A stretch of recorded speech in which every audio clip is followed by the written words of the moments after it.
Hello commandos, welcome to biomentics classes online. और coordination compound में हम लोग बात कर रहे हैं आइसोमेरिज्म के बारे में। तो अभी तक मैंने आपको स्ट्रक्चरल के सभी एग्जांपल्स बता दिए थे और ज्योमेट्रिकल आइसोमेरिज्म को भी हम लोगों ने और कंप्लीट कर लिया है। ठीक है, स्टीरियो में ज्योमेट्रिकल आइसोमेरिज्म को भी कंप्लीट कर लिया है। तो वंस एक बार फिर से रिकॉल कर लेते हैं इन चीज़ों को। स्ट्रक्चरल आइसोमेरिज्म का पहला टाइप था आयोनाइजेशन आइसोमेरिज्म। तो what is the ionization isomerism? When a complex compound give different type of ions in aqueous solution. या आप ऐसे समझ सकते हैं कि जब कोऑर्डिनेशन स्फीयर के अंदर और बाहर के आयन डिफर कर रहे हैं, different type of ions inside and outside of the coordination sphere give rise ionization isomerism. Hydrate, different number of water molecules inside and outside of the coordination sphere, different number of water molecules inside and outside of the coordination sphere। जब coordination sphere के अंदर और बाहर water molecules का number differ करेगा तो इसको हम कहेंगे hydrate isomerism। what is the linkage? in case of linkage or bond isomerism,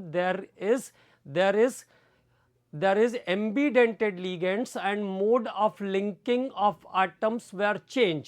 ambidentate ligand की प्रॉपर्टी है, ambidentate ligand की प्रॉपर्टी है लिंकेज आइसोमेरिज्म, जिसमें at a time mode of linking of atom change हो जाता है। ठीक है, जैसे नाइट्राइट नाइट्रो, नाइट्रेटो ओ, नाइट्रेटो एन, थायोसाइनेटो आइसोथायोसाइनेटो, साइनाइड आइसोसाइनाइड। तो जहां पर mode of linking of atom change होगा वो एग्जांपल्स होंगे लिंकेज या बॉन्ड आइसोमेरिज्म के। उसके बाद आया था कोऑर्डिनेशन। तो कोऑर्डिनेशन में क्या होता है?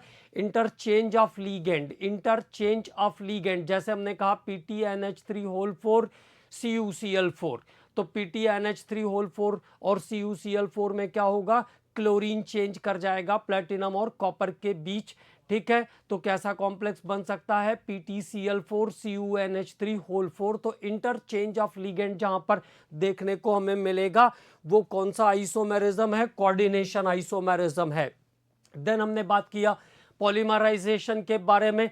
तो same stoichiometric composition but different molecular formula. Same stoichiometric composition जहां पर एलिमेंट्स का कंपोजिशन सेम होगा लेकिन मॉलिक्यूलर फॉर्मूला अलग अलग होगा। ऐसे भी ध्यान रख सकते हैं, same empirical different molecular formula is the polymerization isomerism. And the last one is the coordination position which is the property of polynuclear complexes, जो कि पॉलीन्यूक्लियर कॉम्प्लेक्सेस की प्रॉपर्टी है। और इसमें क्या होता है? मेटल एटम के बीच लिगेंड अपनी पोजीशन को चेंज करता है। Change in position of ligand between two different metal atoms give rise coordination position isomerism. तो सिंपली सारी चीजों को हम याद रख सकते हैं। देन हमने बात किया ज्योमेट्रिकल आइसोमेरिज्म के बारे में। बात किया तो ज्योमेट्रिकल में पहली कंडीशन हमको क्या ध्यान रखना है? दो टाइप के ज्योमेट्रिकल आइसोमर, कोऑर्डिनेशन नंबर 4 और कोऑर्डिनेशन नंबर 6 में आता है ज्योमेट्रिकल। पहली बात ये ध्यान रखना है, ज्योमेट्रिकल किस में आएगा? Coordination number 4, coordination number 6। तो अगर कोई ऐसा कॉम्प्लेक्स है जिसका कोऑर्डिनेशन नंबर 2 है या 3 है तो उसमें ज्योमेट्रिकल आएगा ही नहीं। अब कोऑर्डिनेशन नंबर 4 में भी मैंने आपको बताया कि टेट्राहेड्रल कॉम्प्लेक्सेस, कोऑर्डिनेशन नंबर 4 पे दो टाइप के कॉम्प्लेक्स बनेंगे, स्क्वायर प्लेनर और टेट्राहेड्रल। तो टेट्राहेड्रल कॉम्प्लेक्सेस में ज्योमेट्रिकल आइसोमेरिज्म नहीं आती है, टेट्राहेड्रल कॉम्प्लेक्सेस में ज्योमेट्रिकल आइसोमेरिज्म नहीं आती है। ठीक है, अब बारी आई स्क्वायर प्लेनर कॉम्प्लेक्सेस की। तो स्क्वायर प्लेनर कॉम्प्लेक्सेस में तीन डिफरेंट फॉर्म बन सकता है, A2B2। तो A2B2 के दो आइसोमर बनेंगे, A2BC के दो आइसोमर बनेंगे और MABCD। जो चीजें आपको याद रखना है वो ये है, A2B2 के दो, A2BC के दो और ABCD के 3 आइसोमर पॉसिबल होते हैं, 3 आइसोमर्स पॉसिबल हैं इन कॉम्प्लेक्सेस के, ठीक है। तो ये स्क्वायर प्लेनर कॉम्प्लेक्स की कंडीशन। स्क्वायर प्लेनर में भी जैसे NiCN4 है, मैंने आपको बताया था, तो चारों लीगेंड एक जैसे हैं, तो वहां पर भी ज्योमेट्रिकल पॉसिबल नहीं है, क्योंकि सिस ट्रांस की पोजीशन तो लिगेंड के रिस्पेक्ट के कारण ही आएगी ना। लिगेंड जब मेटल एटम पर अपनी पोजीशन चेंज करेगा तभी तो आएगी, जब चारों सिमिलर होंगे तो कहां से लेंगे हम इस बात को। इसके बाद दूसरी जो पॉसिबिलिटी है वो कोऑर्डिनेशन नंबर 6 में है, और कोऑर्डिनेशन नंबर 6 वाले कॉम्प्लेक्सेस कैसे होते हैं, ऑक्टाहेड्रल कॉम्प्लेक्स होते हैं। कोऑर्डिनेशन नंबर 6 वाले कॉम्प्लेक्स कैसे होंगे, ऑक्टाहेड्रल वाले कॉम्प्लेक्स होंगे। और इसमें कंडीशन क्या आती है, A4B2 A2B4 A3B3 टाइप के जो कॉम्प्लेक्सेस होंगे वो ज्योमेट्रिकल आइसोमेरिज्म शो करेंगे। MA5B या MA6 टाइप के जो कॉम्प्लेक्स होंगे, MA6 मतलब जिसमें सभी लीगेंड एक जैसे हैं, ये ज्योमेट्रिकल शो नहीं करेंगे, do not show geometrical isomerism. तो do not show geometrical isomerism, ये कॉम्प्लेक्सेस ज्योमेट्रिकल आइसोमेरिज्म शो नहीं करेंगे। देखिए मैंने आपसे कहा था कि यहाँ पे थोड़ा सा टिपिकल रहता है, इसलिए बहुत अच्छे से चीज़ों को ध्यान रखना है। और अगर मान लो ये कंडीशन आती है कि ABCDEF टाइप का लीगेंड है, तो यहाँ पे एक बात ध्यान रखेंगे, उसके लिए भी मैं एक बात आपको बता देता हूँ। ABCDEF अगर मतलब सभी 6 के 6 ABCDEF, हालांकि पूछना नहीं चाहिए क्योंकि इतने सारे स्ट्रक्चर बनाना 1 मिनट में पॉसिबल नहीं है, लेकिन अगर मान लीजिए कभी पूछ ही लेते हैं तो ध्यान रखेंगे। ABCDEF टाइप के जो कॉम्प्लेक्सेस होंगे टोटल 30 आइसोमर्स शो करेंगे, इनके टोटल 30 आइसोमर्स बन सकते हैं, टोटल 30 स्टीरियोमर्स बनेंगे, इसमें टोटल 30 बनेंगे, जिसमें से 15 होंगे ज्योमेट्रिकल के और 15 होंगे ऑप्टिकल के, 15 ज्योमेट्रिकल एंड 15 ऑप्टिकल। तो इस स्ट्रक्चर को अलग से ध्यान रख लीजिए। अब आपकी इच्छा होगी कि मैं 30 के 30 बना के देखूंगा, तो मैं तो हमेशा ये कहूंगा कि क्यों बनाना है, क्या जरूरत क्या है बनाने की, ना पूछने वाले हैं और ना आपको बनाने की जरूरत है। प्रिकॉशनरी नंबर याद रखना है, क्योंकि 30 स्ट्रक्चर बनाने में कितना टाइम लगेगा, उसमें तो आप पूरा एक चैप्टर पढ़ डालोगे, ठीक है। तो इस तरह के सेंसलेस काम नहीं करना चाहिए, मतलब मैं ये कह रहा हूं, ठीक। तो ABCDEF टाइप के जो कॉम्प्लेक्सेस होंगे उसमें टोटल 30, 15 ज्योमेट्रिकल के और 15 ऑप्टिकल के स्ट्रक्चर बनेंगे उसमें, ठीक। तो सीधे सीधे याद रखेंगे। तो A4B2 A3B3 टाइप के कॉम्प्लेक्सेस, और A3B3 टाइप के कॉम्प्लेक्सेस में सिस ट्रांस आइसोमेरिज्म नहीं आएगी, ये भी ध्यान रखना है। A3B3 के कॉम्प्लेक्स में सिस ट्रांस आइसोमेरिज्म नहीं आएगी। A3B3 के जो कॉम्प्लेक्स होते हैं, A3B3 के जो कॉम्प्लेक्स होते हैं उसमें सिस ट्रांस आइसोमेरिज्म नहीं आएगी। उसमें तीनों लीगेंड जब ट्रायंगल के एक फेस पर होंगे तो उसको हम कहेंगे फैक्ट या फेसियल, और जब वो अपोजिट डायरेक्शन में 180 पर रहेंगे तब उसको हम कहेंगे मेरीडोनल पोजीशन, ठीक है। तो ये दो बातें और ध्यान रखना है। देन हम लोग अब बात करते हैं ऑप्टिकल आइसोमेरिज्म के बारे में। तो अबाउट ऑप्टिकल आइसोमेरिज्म क्या क्या बातें ध्यान रखना है, पहले उस टॉपिक पे बात करेंगे। तो ऑप्टिकल आइसोमेरिज्म, जैसा मैंने आपको पहले भी बताया था कि क्वार्ट्ज के क्रिस्टल में ऑप्टिकल एक्टिविटी को पहली बार अरेगो ने देखा था। तो क्वार्ट्ज क्रिस्टल में डिस्कवरी हुई ऑप्टिकल आइसोमेरिज्म की। Quartz crystal show optical isomerism, optical isomerism, quartz crystal show optical isomerism. उसके अलावा KClO3 भी ऑप्टिकल आइसोमेरिज्म शो करता है। सॉलिड स्टेट या क्रिस्टलाइन स्टेट में KClO3 भी ऑप्टिकल आइसोमेरिज्म शो करता है। क्वार्ट्ज के क्रिस्टल में ऑप्टिकल आइसोमेरिज्म को अरेगो ने पहली बार ऑब्जर्व किया था, ठीक है। तो अरेगो ने ऑप्टिकल आइसोमेरिज्म को पहली बार क्वार्ट्ज के क्रिस्टल में देखा। अब ऑप्टिकल आइसोमेरिज्म को जब हम लोग ऑर्गेनिक में डिफाइन कर रहे थे तो हमने आपसे वहां कहा कि वो कंपाउंड जिनके अंदर कायरल कार्बन एटम प्रेजेंट होगा, एक sp3 हाइब्रिडाइज्ड कार्बन जिसकी सभी वैलेंसी अलग अलग ग्रुप से जुड़ी हुई है, एक sp3 हाइब्रिडाइज्ड कार्बन जिसकी सभी वैलेंसी अलग अलग ग्रुप से जुड़ी हुई है, इसको हम कहते हैं कायरल कार्बन। ये है कायरल कार्बन, और कायरल कार्बन के प्रेजेंस के कारण कंपाउंड क्या करता है, plane of polarized beam of light को रोटेट करता है, ability to rotate the plane of polarized beam of light. ठीक है, यहां पर भी आपको ध्यान रखना है कि वो कॉम्प्लेक्सेस जो ऑप्टिकली एक्टिव हैं, जिसमें अनसिमेट्रिकल लिगेंड प्रेजेंट हैं, जिसमें अनसिमेट्रिकल लिगेंड प्रेजेंट हैं और जिसमें प्लेन ऑफ सिमेट्री नहीं है। पहली कंडीशन तो हम ये कह सकते हैं, जैसे यहां पे प्लेन ऑफ सिमेट्री नहीं मिलेगी आपको, ठीक है, तो जहां पर प्लेन ऑफ सिमेट्री नहीं है, जिसके दो आइडेंटिकल हाफ आप नहीं कर सकते हो, वो कंडीशन है प्लेन ऑफ सिमेट्री की। तो जिसमें प्लेन ऑफ सिमेट्री नहीं है, तो डेफिनेशन भी बिल्कुल उसी तरीके से स्टार्ट होगी। ठीक है, डेफिनेशन भी बिल्कुल उसी तरीके से स्टार्ट होगी। When a compound which rotate the plane of polarized beam of light, when a compound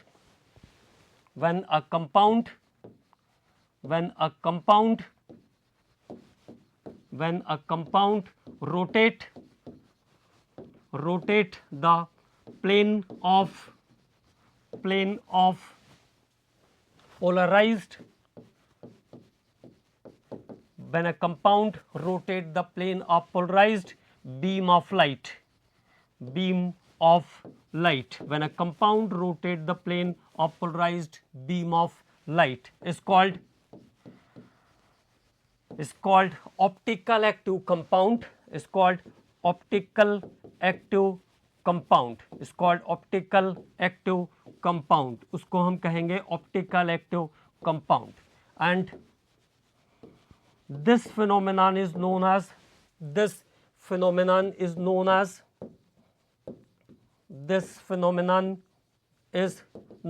optical isomerism. This phenomenon is known as optical isomerism.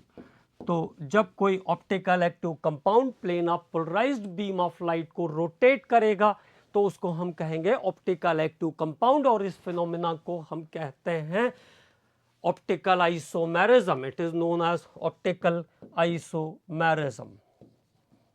Optical isomerism. Okay, तो यहां तक बात क्लियर. जब कोई complex compound plane of polarized beam of light को rotate करेगा तो उसे हम ऑप्टिकल एक्टिव कंपाउंड कहेंगे, और इस फिनोमेना को हम ऑप्टिकल आइसोमेरिज्म कहते हैं. This phenomena is known as optical isomerism. और जब पोलराइजेशन लेफ्ट टू राइट होगा तो उसे हम कहेंगे डेक्स्ट्रो, और राइट टू लेफ्ट होगा तो उसे हम कहेंगे लेवो. तो rotation of plane of polarized beam of light, plane of polarized beam of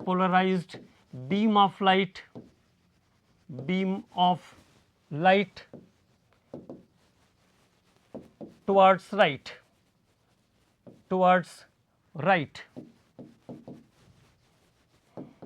The form of optical isomer, the form of optical isomer is called dextro. Form of optical isomer is called dextro. तो optical isomer के इस form को हम कहेंगे dextro. अगर plane of polarized beam of light का rotation towards right है तो उसको dextro, and when it is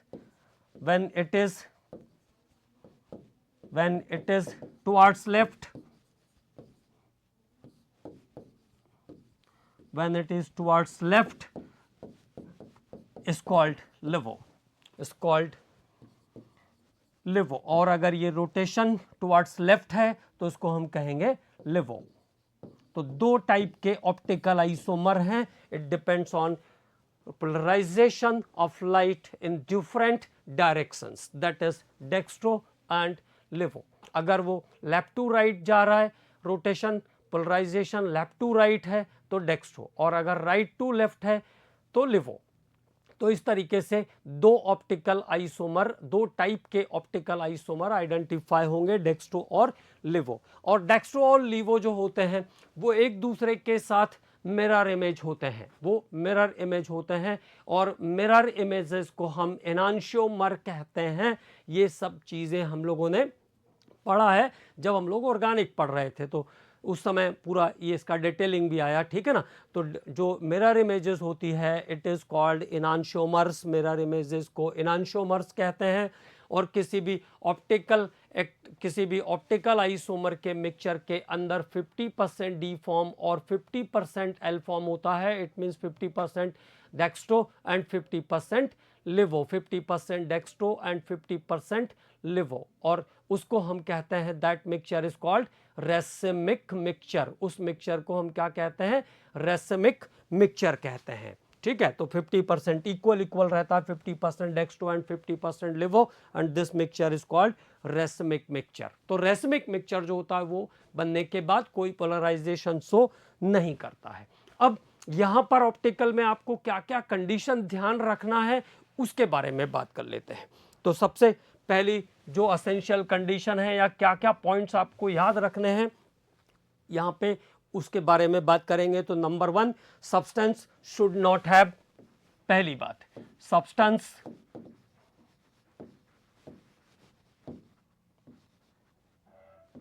should not have plane of symmetry, plane of symmetry. पहली बात ये ध्यान रखना है कि प्लेन ऑफ सिमेट्री यहां पर नहीं बनना चाहिए। Plane of symmetry, substance should not have plane of symmetry, ठीक है। दूसरी बात ध्यान रखना है कि जो टेट्राहेड्रल कॉम्प्लेक्स हैं वो बिल्कुल ऑप्टिकल आइसोमेरिज्म शो नहीं करते हैं। Tetrahedral complex, tetrahedral complex, tetrahedral complex, tetrahedral complex do not show optical isomerism, do not show optical isomerism, do not show optical isomerism। इसका कोई ऑप्टिकल आइसोमर अभी तक आइसोलेट नहीं किया जा सका है। तो टेट्राहेड्रल आइसोमेरिज्म में ऑप्टिकल आइसोमेरिज्म नहीं आएगी, दूसरी बात ये ध्यान रखना है। तीसरी बात क्या ध्यान रखना है? Square planar complex, square planar complex, square planar complex. हालांकि ये भी आपसे नहीं पूछेंगे लेकिन ध्यान रखना है। Square planar complex containing two unsymmetric bidentate ligand, containing two unsymmetric bidentate ligand, containing two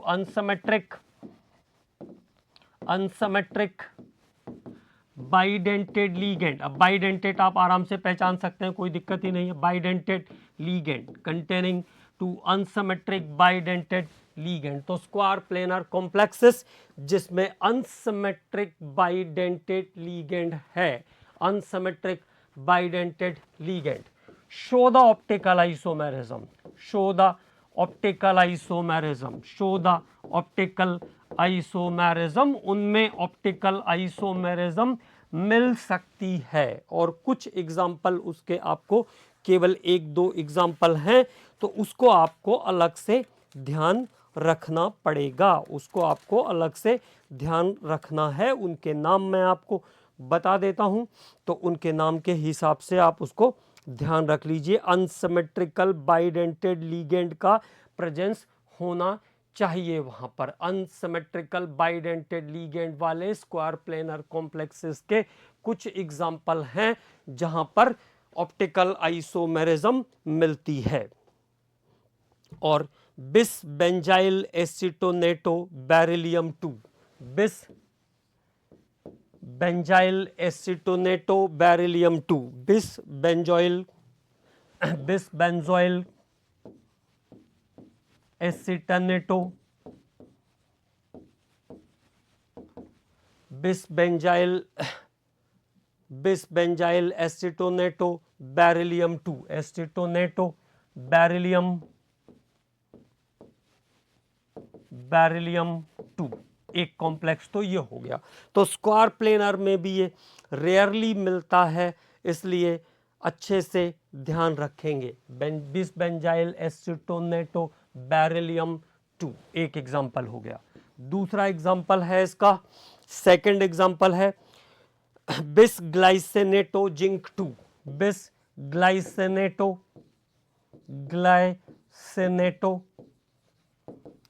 बिसग्लाइसिनेटो zinc, बिसग्लाइसिनेटो zinc 2। अब कुछ स्पेसिफिक एग्जाम्पल हैं, इसलिए अलग से ध्यान रखेंगे। इसके बाद अगला है bisglycinato copper 2, bisglycinato copper 2, bisglycinato copper 2, bisglycinato copper 2, bisglycinato copper 2। तो एक एग्जांपल ये भी आ गया, बिसग्लाइसिनेटो copper 2।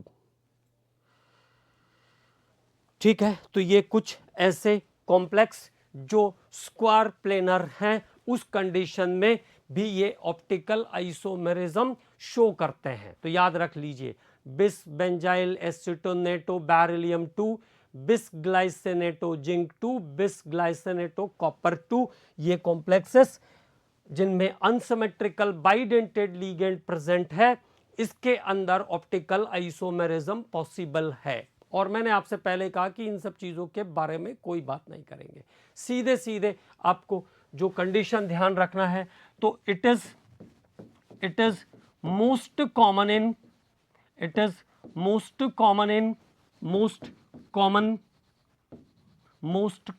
In coordination number 6, most common in coordination number 6 containing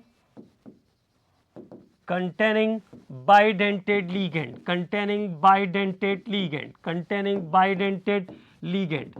उन कॉम्प्लेक्सेस में ये मोस्ट कॉमन है जो जिनका कोऑर्डिनेशन नंबर 6 है और बाइडेंटेड लिगेंड उसके अंदर प्रेजेंट है, containing coordination number 6 and bidentate ligand. ठीक है, तो सबसे कॉमन कहां पर है जिसमें मैंने ऐसा नहीं कहा कि 100% ऐसा है, लेकिन मोस्ट कॉमनली कहां पे पाया जाता है, जिनमें कोऑर्डिनेशन नंबर 6 होगा। तो कोऑर्डिनेशन नंबर 6 को जस्टिफाई करने में कोई परेशानी नहीं, और बाइडेंटेड लिगेंड हो। मोनोडेंटेड में भी होगा, अगर अनसिमेट्रिकल की कंडीशन बनती है तो होगा। वो एग्जांपल भी मैं आपको बताऊंगा, ऐसा नहीं कि वो एग्जांपल मैं आपको नहीं बताने वाला हूं, मैं वो एग्जांपल भी आपको बताऊंगा। लेकिन आपको ये सबसे इंपॉर्टेंट कंडीशन जो है वो ध्यान रखना है कि ऑप्टिकल आइसोमेरिज्म कॉमनली कहाँ मिलेगी, जिनमें कोऑर्डिनेशन नंबर 6 है और साथ में बाइडेंटेड लिगेंड भी प्रेजेंट है।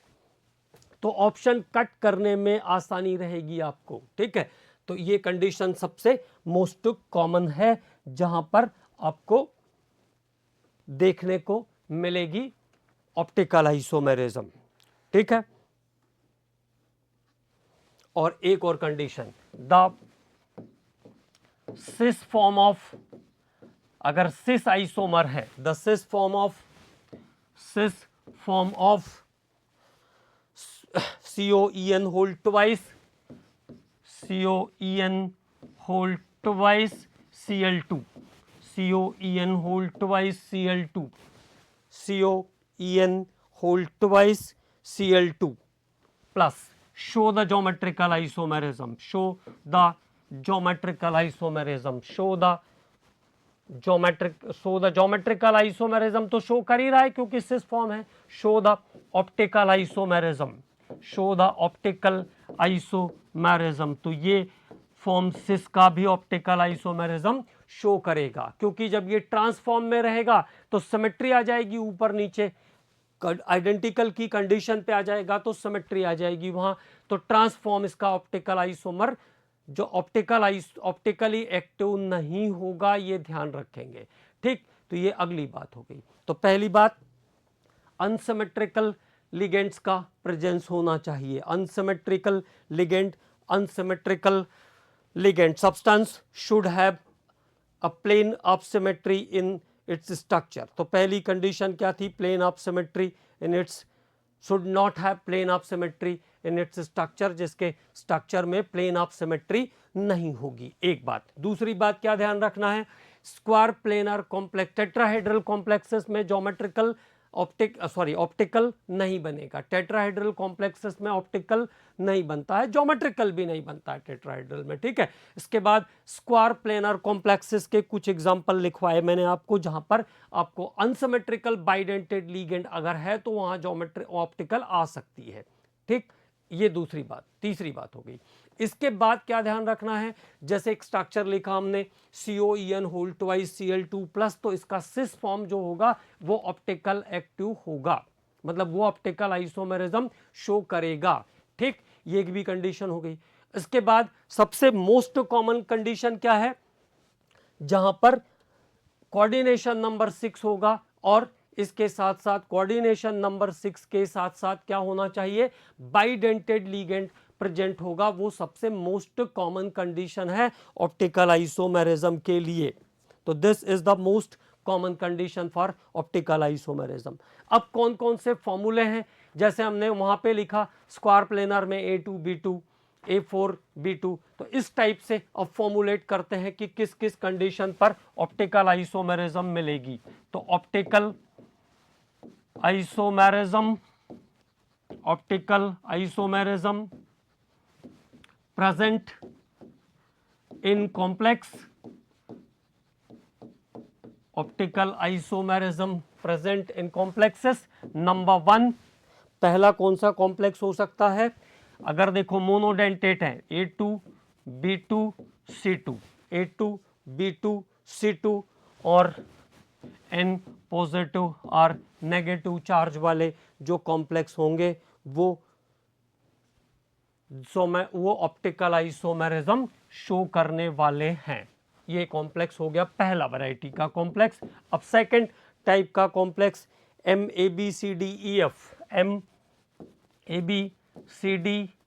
टाइप के जो कॉम्प्लेक्स हैं, ये भी ऑप्टिकल आइसोमेरिज्म शो कर सकते हैं। अब तीसरी वैरायटी जिसकी हम लोग बात करने वाले हैं MAA3, मतलब सिमेट्रिक बाइडेंटेड लीगेंड। ए का मतलब सिमेट्रिक बाइडेंटेड लीगेंड, जैसे EN whole thrice, OX whole thrice, EN whole thrice, OX whole thrice, like this, ठीक है। तो सिमेट्रिक बाइडेंटेड लीगेंड, N में भी पॉजिटिव और नेगेटिव चार्ज, तो यहां पे भी आपको ऑप्टिकल आइसोमेरिज्म देखने को मिलेगी। अगली condition MAA whole twice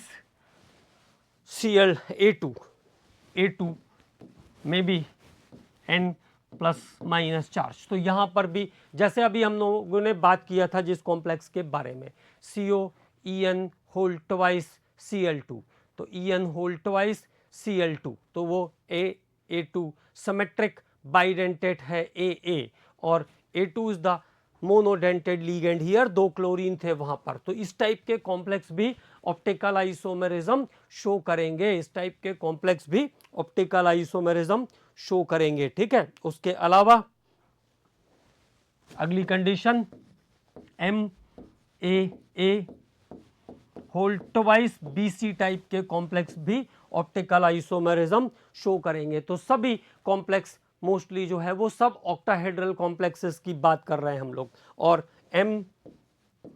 AB3 unsymmetrical bidentate ligand की कंडीशन पर भी ऑप्टिकल आइसोमेरिज्म आ जाएगी, मे बी पॉजिटिव और नेगेटिव चार्ज। तो this is condition of the octahedral complexes which show the optical isomerism. मैंने आपसे कहा है इसको ध्यान रखना है, क्वेश्चन टिपिकल रहता है, इसलिए इस पे अच्छे से काम करना है, सारी कंडीशन को बहुत अच्छे से याद रखना है, ठीक है। तो A2B2C2 टाइप के लीगेंड, ABCDEF टाइप के लीगेंड का presence, AA3 is the symmetrical bidentate ligand, जैसे OX whole thrice, EN whole thrice, तो इस टाइप के जो कॉम्प्लेक्सेस हैं उसमें भी आएगी। इसके बाद AA होल ट्वाइस A2, तो यहाँ पे जो सिस फॉर्म होगा वो ऑप्टिकल आइसो सिस फॉर्म जो होगा वो ऑप्टिकल एक्टिविटी शो करेगा, ठीक है। तो this is the type of complexes which show the optical isomerism. बाकी कंडीशन आपको पता है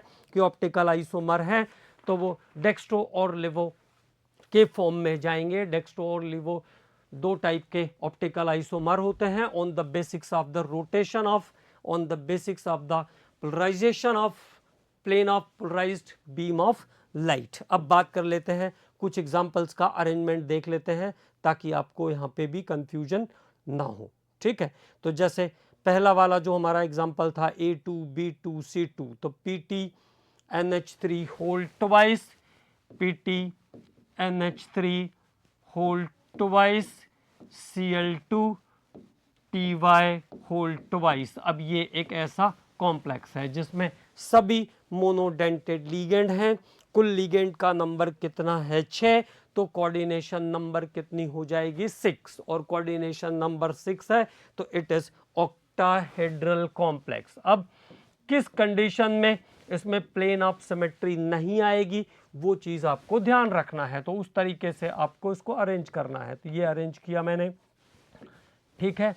और प्लेन ऑफ सिमेट्री नहीं मिलना चाहिए तो उससे देखिए ट्रांसपोजिशन पे अमोनिया और PY है तो किसी भी हालत में प्लेन ऑफ सिमेट्री आपको यहाँ पे मिल नहीं सकती है, और ये PY और ये NH3, ठीक। तो जब आप इसका मिरर इमेज लोगे तो क्या हो जाएगा, ये अपोजिट चला जाएगा, इतना सा इसमें डिफरेंस आता है, ठीक है।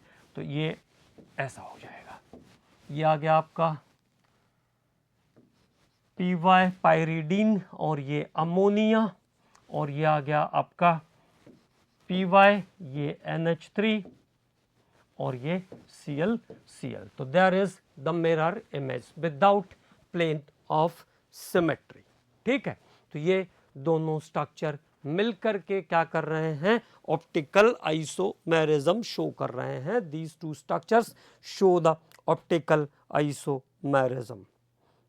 ये दोनों स्ट्रक्चर ऑप्टिकल आइसोमेरिज्म के एग्जाम्पल हैं। अगला एग्जाम्पल लेते हैं ABCDEF टाइप का। तो देखो अब 6 के 6 लीगेंड अलग अलग होंगे ABCDEF में, तो PT NH3 NO2 ClBrI ClBrI और एक PY। All the ligands are different. सभी लिगेंड कैसे हैं, अलग अलग है। किस कंडीशन पे लाना है, जहां पर प्लेन ऑफ सिमेट्री पॉसिबल ना हो।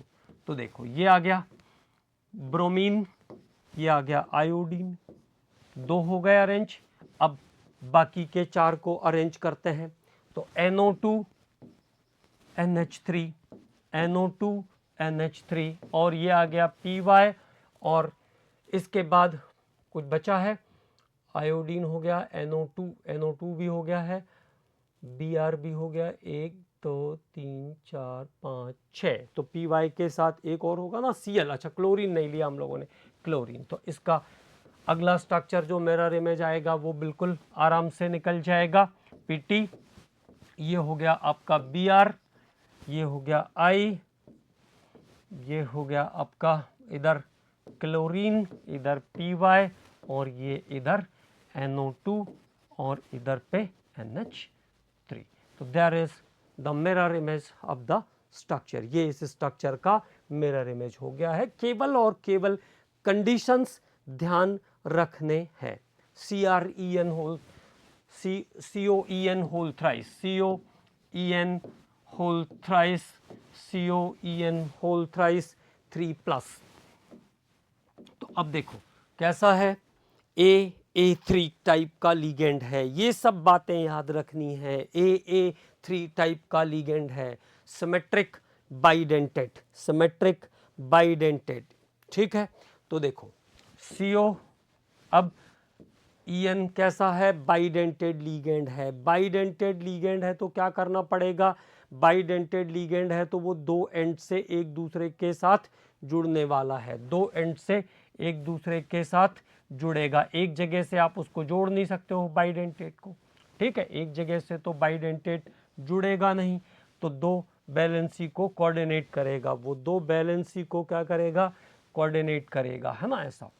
तो देखो यहाँ पे इसको हमने ऐसा जोड़ लिया En, और यहाँ पे एक En ऐसे रख दिया और एक En यहाँ ले लिया। अब इसका मिरर इमेज लेना है तो कैसा हो जाएगा, CO, ये आपका बैक साइड वाला आया और ये आपके दो फ्रंट साइड वाले आए। तो ये En और ये En। अब किसी को भी आप अरेंज कर सकते हो, कोई दिक्कत इसमें आपको नहीं होनी चाहिए, कोई प्रॉब्लम इसमें है नहीं।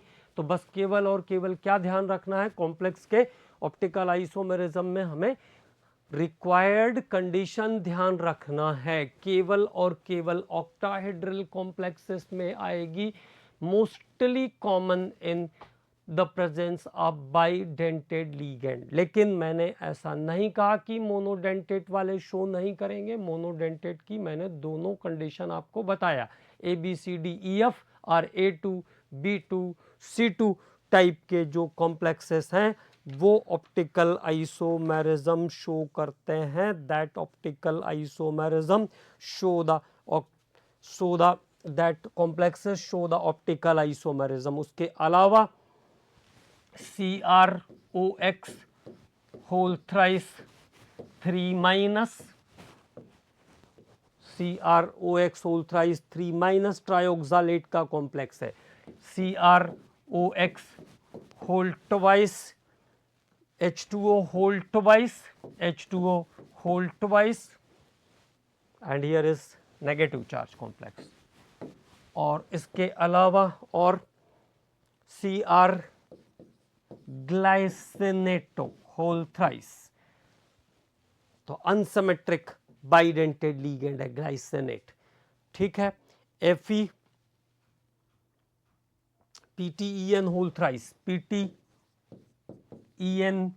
whole thrice, PTEN whole thrice 4 plus complex भी शो करेगा। आयरन का भी एक कॉम्प्लेक्स दिख रहा है, FeDiPy whole thrice, FeDiPy whole thrice 2 plus. तो there are some more examples which show the optical isomerism, और COEDTA is also show the optical isomerism। तो ये कुछ और एग्जांपल्स भी मैंने आपको लिखे। तो remember all the suitable condition and some examples for optical isomerism. यहाँ पर आपको प्रिकॉशन लेना है, मतलब आपको अच्छे से याद करना है, इसको आप छोड़ नहीं सकते हैं, ठीक है। बाकी तो सब सिंपल है, बाकी तो आयन एक्सचेंज, आयन बदल गया तो ionization, mode of linking of atom बदल गया तो लिंकेज, वाटर का नंबर चेंज हो गया तो हाइड्रेट, ठीक है। अगर लिगेंड एक्सचेंज, इंटर एक्सचेंज हो गए तो कोऑर्डिनेशन, अगर स्टोकियोमेट्रिक कंपोजिशन सेम है, मॉलिक्यूलर कंपोजिशन डिफर कर रहा है तो पॉलीमराइजेशन। तो उधर पे तो आपको बिल्कुल याद करने की जरूरत ही नहीं, केवल इन दोनों पे थोड़ा काम कर लेना है, ठीक है। तो ये दो आइसोमेरिज्म पे आपको अच्छे से काम करना है। अब इसके बाद हम बात करेंगे ज्योमेट्री ऑफ कॉम्प्लेक्स। तो कॉम्प्लेक्स की ज्योमेट्री के बारे में हम लोग पहले भी बात कर चुके हैं, मैंने आपको केमिकल बॉन्डिंग में भी पूरी ज्योमेट्री अच्छे से एक्सप्लेन करके दिया था, बट वंस मोर रिवाइज, क्योंकि ये सबसे इंपॉर्टेंट टॉपिक है और इसमें मुझे पता है कि ये सभी को अच्छे से आता भी है, और जहाँ पे भी थोड़ी बहुत दिक्कत होगी वो आपकी क्लियर हो जाएगी। तो ज्योमेट्री ऑफ कॉम्प्लेक्स पे बात करते हैं, कॉम्प्लेक्स की ज्योमेट्री, है ना, geometry of complex, geometry of complex, है ना, ज्योमेट्री ऑफ कॉम्प्लेक्स। चलो फिर से लिख देते हैं, ज्योमेट्री ऑफ कॉम्प्लेक्स कंपाउंड। तो कॉम्प्लेक्स कंपाउंड की ज्योमेट्री में आपको क्या क्या काम करना है, तो कॉम्प्लेक्स कंपाउंड की ज्योमेट्री को जस्टिफाई करने के लिए हम कोऑर्डिनेशन नंबर यूज करेंगे, कोऑर्डिनेशन नंबर, हाइब्रिडाइजेशन,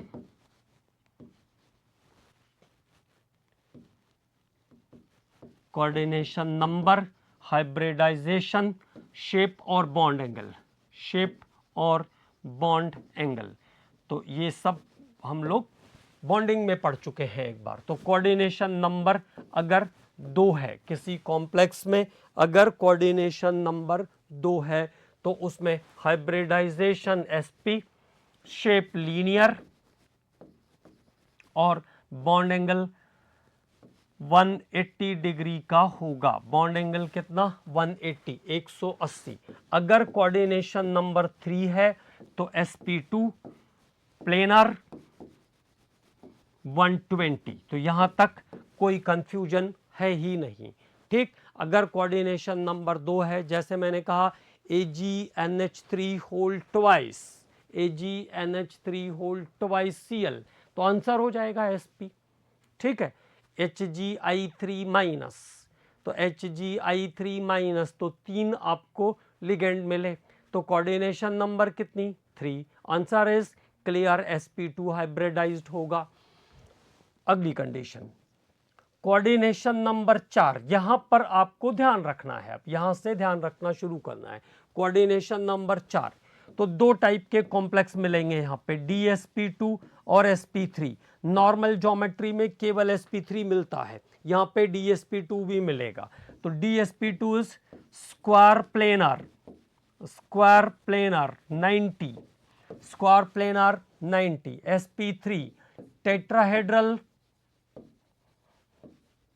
टेट्राहेड्रल और बॉन्ड एंगल कितना? 109 degree 28 minute. That was reported by the Le Bel and van Hoff, ठीक है।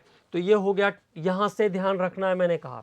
तो कोऑर्डिनेशन नंबर 4 पर 2 टाइप के हाइब्रिडाइजेशन मिलेंगे, dsp2 और sp3। मतलब यहां से सॉल्व करके हमें देखना पड़ेगा dsp2 है कि sp3 है, यहां से हमें सॉल्व करके देखना पड़ेगा, है ना। कोऑर्डिनेशन नंबर 5, कोऑर्डिनेशन नंबर 5 में भी dsp3 और sp3d। अब यहां पे फिर 2 पॉसिबिलिटी है, dsp3 और sp3d।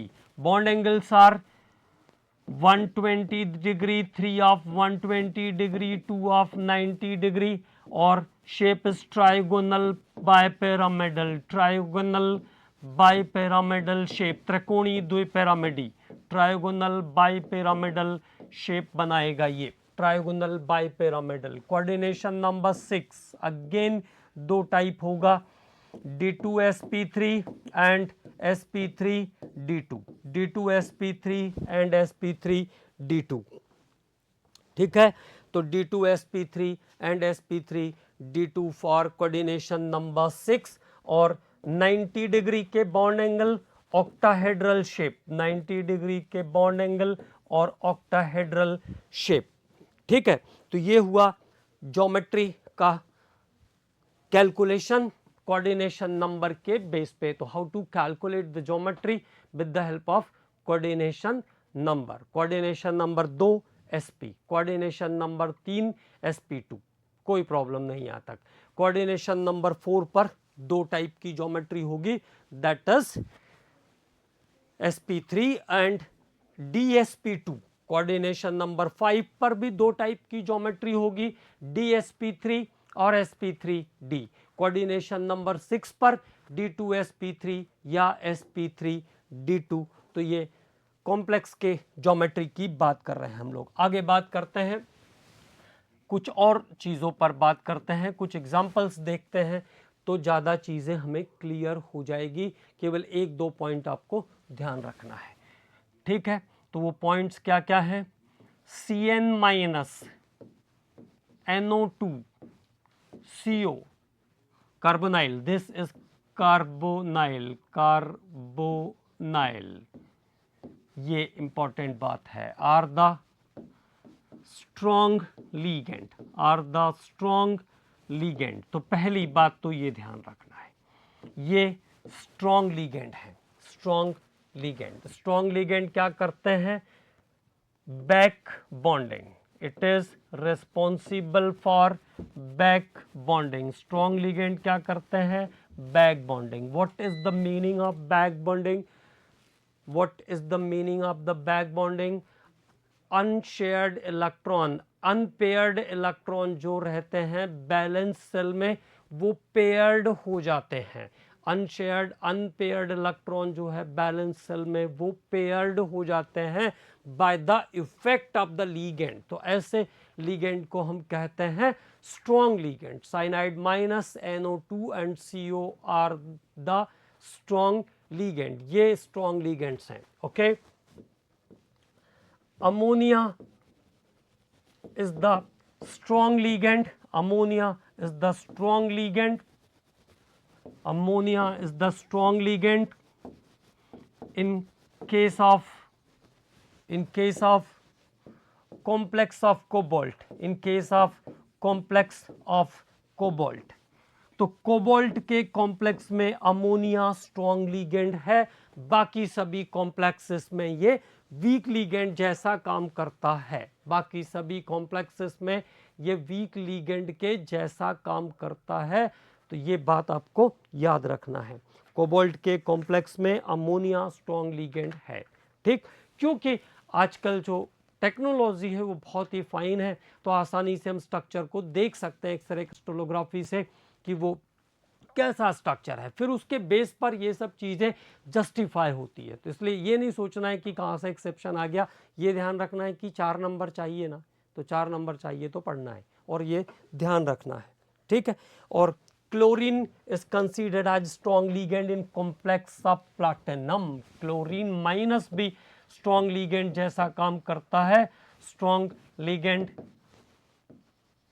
In complex of platinum, in complex of platinum. तो प्लैटिनम का जो कॉम्प्लेक्स है वहाँ पे chlorine act as a strong ligand. Chlorine act as a strong ligand due to large size of platinum, due to large size of platinum, due to large size of platinum. जैसे हमने कहा PtCl4 minus, तो commonly ये sp3 होना चाहिए था, लेकिन ये dsp2 हाइब्रिडाइज्ड स्ट्रक्चर है। It is dsp2 hybridized structure, it is not sp3 hybridized structure. तो जो जहाँ पे कुछ इंपॉर्टेंट बातें आती है उसको आपको एकदम ध्यान रखना है।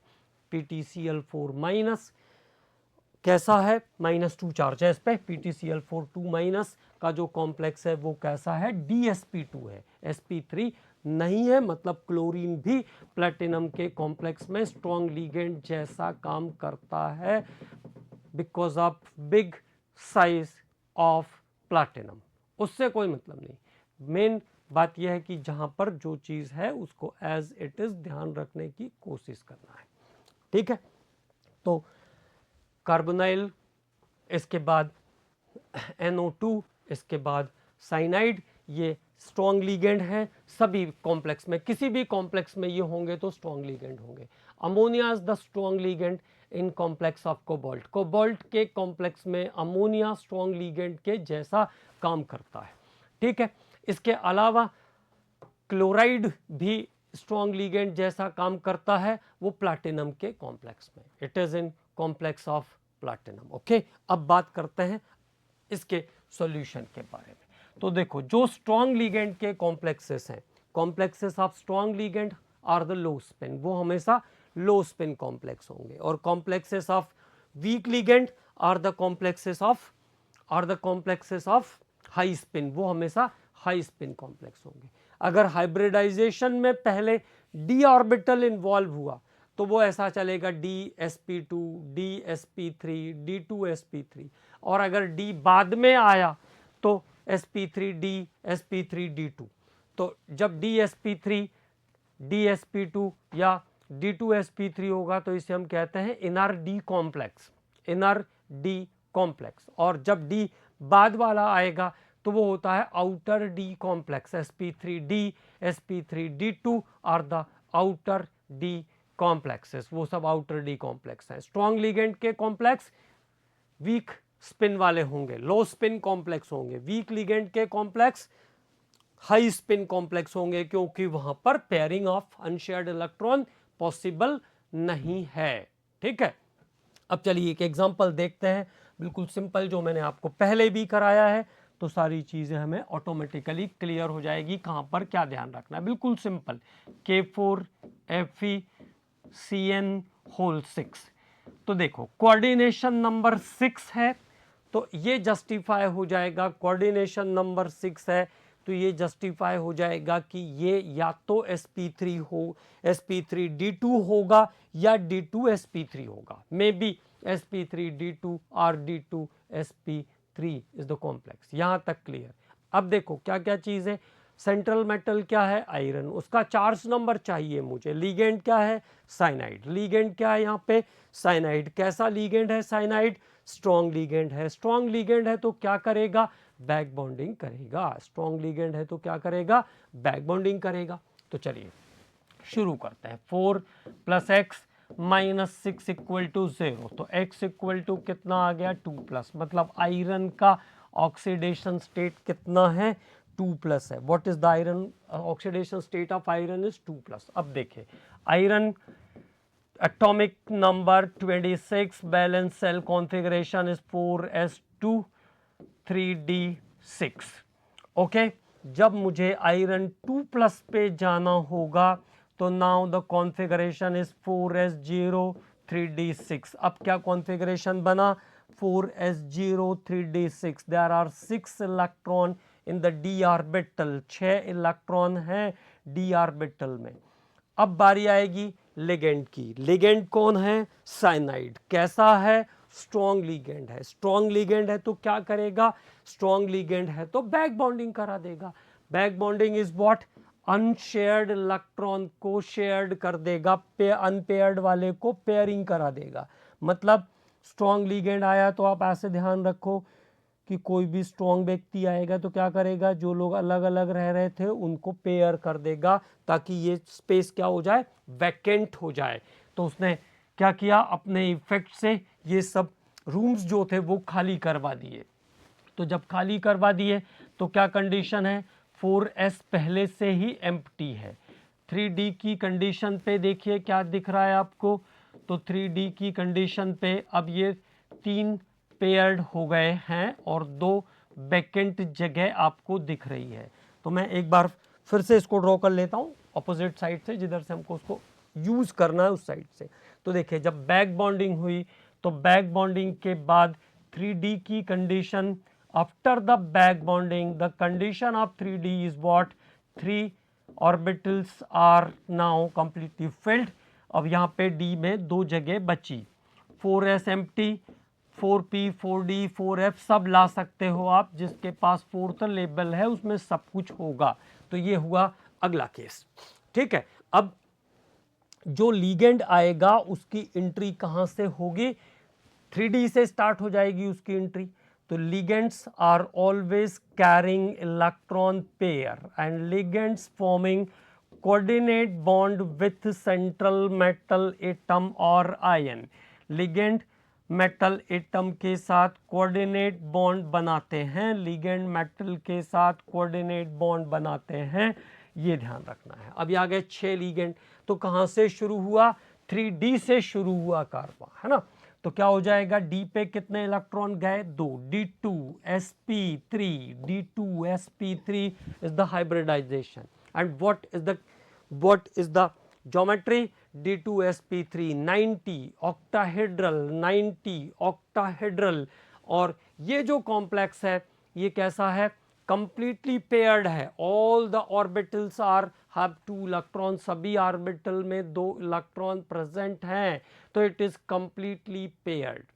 Okay, now it is a diamagnetic complex, क्योंकि जब अनपेयर्ड इलेक्ट्रॉन होते हैं तब उस कॉम्प्लेक्स को हम कहते हैं paramagnetic, and now it is a diamagnetic complex. तो what is the hybridization here, d2sp3।